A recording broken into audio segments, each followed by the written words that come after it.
Hej med jer. Mit navn er Katrine Christiansen, og jeg er uddannet psykolog og er en del af det vestlige team ved Institut for Krop og Kreativitet. Så I vil kunne komme til at møde mig som en del af det team, der holder til i Jylland omkring Skanderborg. Ja.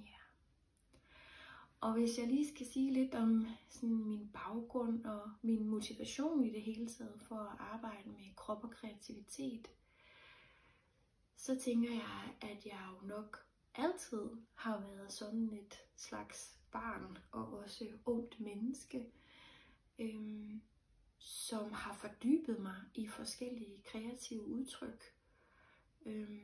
Både i forhold til kunst og billedkunst, i forhold til drama og forskellige former for teater, hvor jeg tror, jeg har nydt rigtig meget at udforske forskellige versioner af mig selv.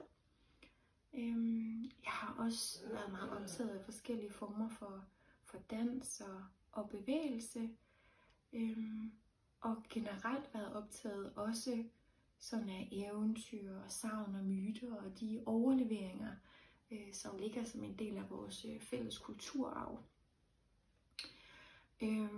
Og alt det her har jeg jo gjort, fordi jeg har været helt naturligt nysgerrig på det, ansporet til det. Men jeg tror også, at det har spillet en stor rolle i forhold til, at jeg har forsøgt at forstå, hvem jeg var, eller hvem jeg er, og hvad i det hele taget vil sige, det her med at være menneske, og hvordan det er at navigere i det her menneskeliv med alle de helt naturlige benspænd og udfordringer, som vi render ind i.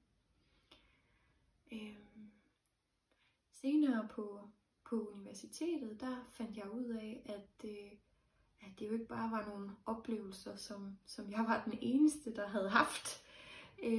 Faktisk var der jo både ord og teorier, der forsøgte at beskrive, hvordan kreativitet og sådan kunstnerisk skaben faktisk også kan bruges ret aktivt ind i sådan menneskers udviklings- og behandlingsforløb. Og det blev jeg enormt optaget af. Faktisk så optaget, at jeg, mens jeg stadigvæk var på kandidaten, fandt frem til en kunstterapeutisk uddannelse, en 3-årig uddannelse, som var ved University College Lillebælt, hvor jeg virkelig så kunstterapien som en måde at have et supplement til den måske lidt mere sådan klassiske samtaleorienterede psykoterapi. Så det der med at udtrykke sig skabende, kreativt, legende, det at bruge sin krop og sine sanser generelt til at få nye erkendelser og indsigter, jamen det er jeg jo nok bare aldrig rigtig holdt op med. Så jeg har også taget det med sådan videre jobmæssigt. Jeg har arbejdet i en kommunal familiebehandling i over 7 år i hvert fald, og der arbejdet med udsatte børn og unge og deres familier, og det har jo kunnet spænde bredt fra børn og unge med forskellige funktionsnedsættelser og udviklingsforstyrrelser til sådan det mere akutte sorg- og krisereaktioner, angst, skoleværing, psykiatriske diagnoser, omsorgssvigt, udviklingstraumer og generelt med familier, hvor der jo kan være en høj grad af psykosociale udfordringer. Og der har kunstterapien i hvert fald også været en nyttig hjælper i forhold til at kunne få nogle af de her børn og unge i tale, men ofte gennem billeder, som en måde, der har været mindre konfronterende for dem faktisk at kunne tage hul på den form for dialog. Jeg har også været meget optaget af generelt, sådan i et lidt bredere perspektiv, sådan en sammenhæng mellem vores krop og vores psyke, og hvordan vi jo på den måde er et helt menneske, Så når vi har oplevelser, både de gode og de dårlige, jamen, så er det jo ikke bare en kropslig oplevelse. Det er jo også selvfølgelig en psykisk oplevelse og erfaring. Og det samspil skal vi kunne holde for øje, når vi taler med mennesker. Så på den måde blev jeg ført lidt mere i retning sådan af psykotraumatologien, og har de seneste år arbejdet på hospice, hvor der er også et stort fokus på, at smerte og lidelse jo ikke bare er en kropslig ting, en fysisk ting, men i høj grad jo også kan være eksistentiel eller psykisk. Ja. Hvis man sådan kigger lidt på, hvor det er, I kan møde mig, jamen så kommer jeg til at være en af medunderviserne, i hvert fald på introkurset. Og i forhold til de videregående, enkeltstående temakurser, der vil jeg blandt andet være en af dem, I kan møde i forhold til, hvis man kigger på de kurser, hvor materialet er i centrum, at så kan jeg stå for både billedskabelse og ord. I forhold til type 2-kurserne, som jo i højere grad handler om både det her med at kunne opnå en kontakt indad til sig selv, og et arbejde udadtil i forhold til en forbundethed med omgivelserne, der vil jeg kunne mødes på faktisk samtlige af de udbudte temakurser, som er lige nu.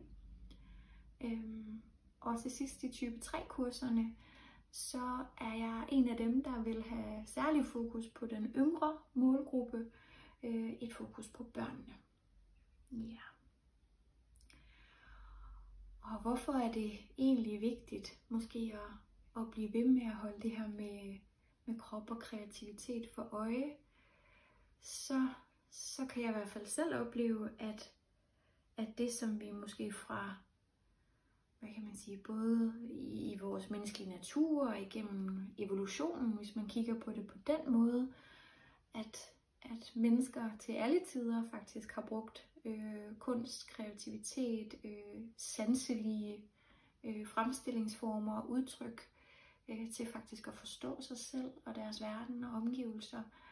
Om det så har været gennem hulemalerier eller rituelle danseceremonier eller andre medier, så er det som om, der er sket det i dag, at kunst og kreativitet tit er blevet noget, som enten hører til på et kunstmuseum, eller at når vi er kreative, at det faktisk tit bliver med et særligt resultat eller produkt for øje. At vi har sådan få rum, hvor vi faktisk kan bruge det mere eksperimenterende og legende, og ikke har den her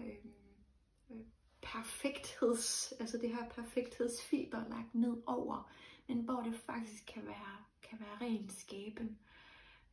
Vi ser jo for eksempel, at børn er fantastisk gode til at bruge kreative udtryk på at prøve at forstå deres verden.